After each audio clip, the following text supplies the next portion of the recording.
د پاکستان لوړپوړی پوځي چارواکی تر تښتول کېدو وروسته وژل شوی دی. په سلامونو ما هرکلی کوم، زموږ یوټیوب چینل ته پخیر راغلی.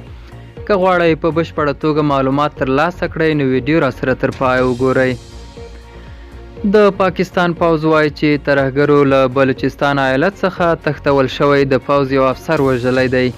د پاکستان د پوځ د عامه اړیکو له دفتر څخه په یو خپره شوې خبرپاڼه کې راغلي چې ډګرمن لایق بیګ مرزا 2 شپې مخکې د بلوچستان له زیارت سیمې څخه له تره زوی سره یو ځای تښتولی و.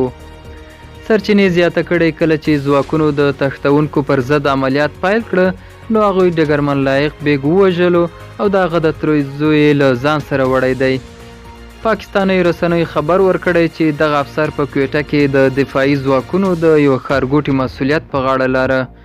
بلخوا د بلوڅانو د ازادۍ غوښتونکې ډلې د ډګرمن لایق مرزا د وژنې او د تښتولو مسؤلیت په غاړه اخیستی دی. دا و زموږ نننۍ چمتو شوي ویډیو. تر بیا ښه وخت، ښې چارې.